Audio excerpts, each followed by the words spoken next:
அண்ணே, ஹாலிவுட் படத்துல வர ஜாக் ஸ்பேரோ மாதிரி நல்ல கொள்ளைக்காரங்கெல்லாம் வெறும் கற்பனை தான் போஸ். ஆனா நிஜமான பைரட்ஸ் ஆஃப் த கரீபியன் கதையை கேட்டீங்கன்னா அது அதை விட பயங்கரமா இருக்கும். இந்த கடல் கொள்ளையர்களின் உண்மை முகத்தை ஒரு அதிரடி பிராண்டி செய்திகள்ல பாத்துடலாம். பிராண்டி செய்திகள். கருப்பு கொடி கத்திக்குத்து. கரீபியன் கடலின் உண்மையான வில்லன்கள் யார்? Hashtag brandy, hashtag black flag, hashtag pirates, hashtag English. Hello hello hello மக்களே, இது உங்கள் ராக்கெட் ராகினி.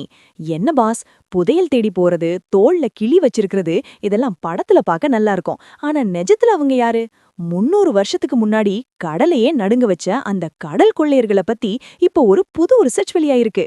இதோ அந்த 7 ஜொலிக்கும் தகவல்கள். 1. 1720ல கரீபியன் கடல்ல மட்டும் சுமார் 32 கடற்கொள்ளையர் கப்பல்கள் சுத்திட்டு இருந்துச்சு. இதுல கிட்டத்தட்ட 2400 வீரர்கள் இருந்தாங்க. 2. இனவாரி புள்ளி விவரம். இந்த கொள்ளையர்கள்ல 50% பேர் ஆங்கிலேயர்கள், மீதி 25% பேர் அமெரிக்கர்கள், மீதமுள்ள 25% பேர் ஆப்பிரிக்கர்கள், டச்சுக்காரர்கள் மற்றும் பல இனங்களை சேர்ந்தவங்க. 3.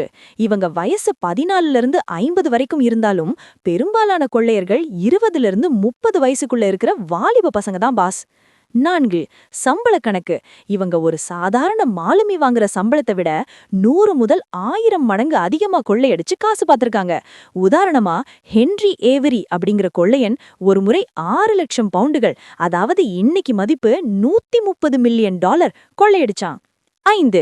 இவங்க கப்பல்ல ஜனநாயகம் இருந்துச்சுன்னு சொன்னா நம்புவீங்களா? கேப்டனை தேர்ந்தெடுக்கிறதுல இருந்து யார அடிக்கணும்னு முடிவு பண்ற வரைக்கும் ஓட்டு போட்டுதான் முடிவு பண்ணுவாங்களாம். 6. மரண பயம். பிடிபட்டா மரணம் நிச்சயம்னு தெரிஞ்சும் இவங்க ஏன் வந்தாங்க? ராயல் நேவில இவங்களுக்கு கிடைச்ச மோசமான சாப்பாடு மற்றும் கொடுமைகள் தான் இவங்கள கொள்ளையர்களா மாத்துச்சு. 7. பிளாக் பியர்ட் அப்படிங்கிற கொள்ளையன் தன் தாடியில திரிய வச்சு கொளுத்திட்டு போருக்கு வருவானா. பார்க்கவே பேய் மாதிரி இருக்கணுங்கிறது அவனோட டெக்னிக். பாஸ், இவங்களை ஏன் மக்களின் எதிரிகள்னு சொல்றாங்க தெரியுமா? சினிமாவில இவங்கள ஹீரோவா காட்டினாலும் நிஜத்துல இவங்க கடத்தல்காரர்கள் மற்றும் கொலைகாரர்கள்.